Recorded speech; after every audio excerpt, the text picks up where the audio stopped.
Saat ini kami kembali hadir menyapa kita semua ya Hobu, dan pada saat ini kami akan menceritakan satu cerita rakyat Nias dengan judul Fadea Famafauto. Ceritanya begini.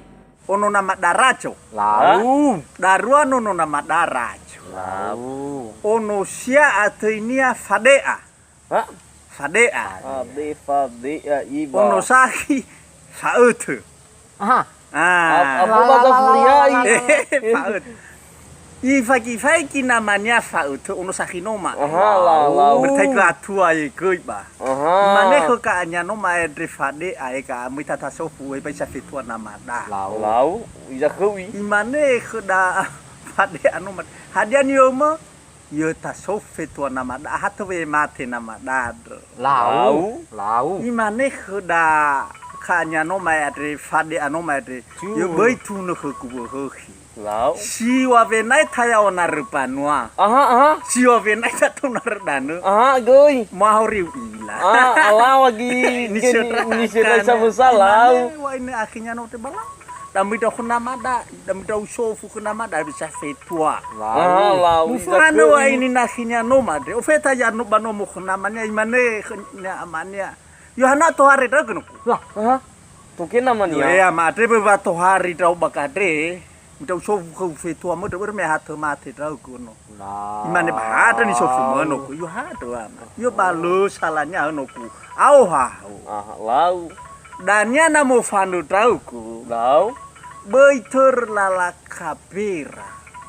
Tur manu lala kabulu ya. Hawa imanu ibang mau. Jai budani. Iwa ba nasoni hasifalu khauno. Lau. Nalamane khau. Hibai sa ko khotana mauno. Hibai sa karapa na mauno. Hibai sa bakhina mauno. Hibai sa pabina mauno. O mane kharano ku bereyeso.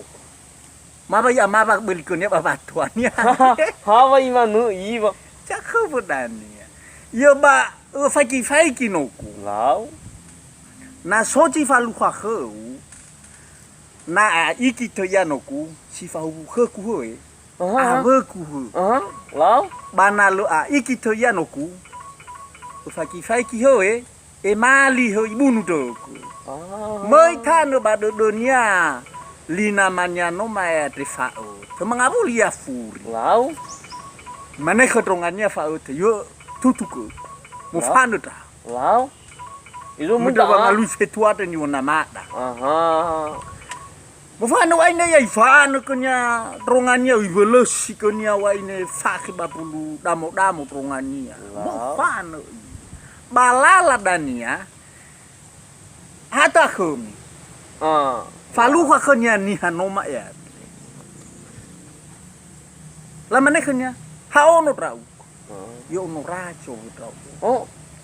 Ai kini hanoma itu yo mane to denyo ya sabu kunama ku ha baswama. Imane wa kunya ni hanoma ya tri. Yo bi ofano mai molo yo ofano fer uwa. Aha, lau. Merwa ine iya. Leko paina isofu kunya ni hanoma ya tri yo bahwaisa karapana mauno. Aha. Hibaisa vakena mauno, hibaisa pabina mauno. Ite mai hulen yo namanya namanya. Bai ana bai kubere yeso ku. Ba. Maba ya maba belikonya baba tuanya te amaku. Yo bai hibaisa nama te nama mi te danya noku. Hadia larino fakhi. Hadia lafahu babi. Bahagia lah beci arapa yuai. Hana babu si dodo dan nyama. Lah beci kenyapa kelekobino. Bisa ke lau. Mufano ya me mufano ya silbon lo mufan. Sonya no maya tri doro ha khodo dunia. Bermei rongo hanoma. Iya lo isara kana. Sakeu pap. Lau. Saco bahe. Siapa karapa danya ifau ke kebaut. Yo oheha. Sokuna danya bakino tena mate namau. Ija kumi inu. Lau cara wa isiwa ngabua itur omo kuda fade anoma edre. Lau. Basiwa roti ke isura kanaa. Siwa roti pabi. Siwa ngasoe peraba. Siwa ngabua karapa. Kamu ya miginu sawa. Ya iya, mangabuli ya memang ngabuli iwo hebai sabolo he. Lama ne kanya ni hano mate bai busi do mafatene ko chono. La fatena wi kanya choro jaira lemwa ya noro maba kai bu ira. Wonoro fakeno mai ya ibo to ni pabi oi kurak bai karapa. O feta ira ye yo mo banomo. Ba kinota memang ngabuli ira. Mai ila ira danya tronga vade anoma ete tronga karasya no Gasya miginu lau. fuli ayo mo tronga vade anoma dioeka fai kita akhida le taku cinaura yo ahli de kuta ko alabe Allah. khonya no na ini onini ha khodan be wo hedan ya Aha, lau. ye mai mo dam fan kita dum to walu khoda Ah, ha afusi to la ke baci hule bau Allah. ifa ana pelacora ronga vade anoma ya Ganasya. kanya si anoma Lau. mofano iya beremelo ni sofunya ke namanya ma solala satu lo ya lemai terlala kapera Lau bahaya. o feta ye ira badalulala larara unono laus larara unono joha ononako Lau. ya lela leku mimano moloi mano ya tenga tane sofe taya irano madre tane cumiki Satana zumihi. tane cumiki fefu mano pulutu de oi maliwa mano Ah. maliwa mano kopaina dan ya ongolau sio ada dan ya telupongi waine rada telu hari hame ka mana fa baya padangara nolau sio ma itu bulutu udah ini ya lama nebe yo le boto ha Hai saiha. ano ir Ah, te mau feta iravana nomonina dasile be macau ha. Siraya. siraya imane dan ya khara ina dasile be macau boy yohana to haremi fade yo banof no fetu abo ina ku silebe macau yo ba mi ai yo mo ba O fitira saya bawa lulu tau ke. Bawa lulu, mau fitira ya? Lulu mau tu ai. Allah ke tahu saya.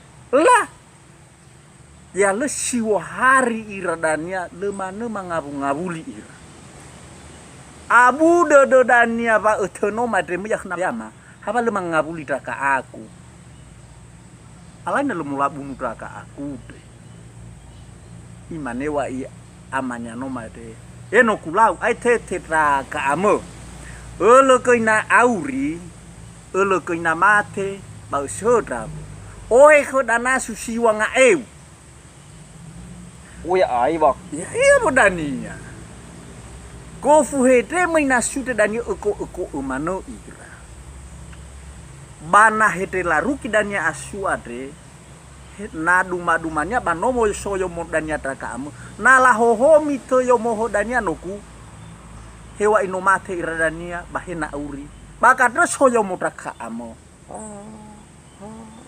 mufano kodaba to wai mi ai tete trakaanya nomade laruki hau feta fona nomo nina dasilebe macam raya bapa walele sa lahohomi asu Uni gina sudah imane akhirnya no madre fa yo ada yo mo so yo ke cilebe macam yo bagade so ada kaku yo ya iya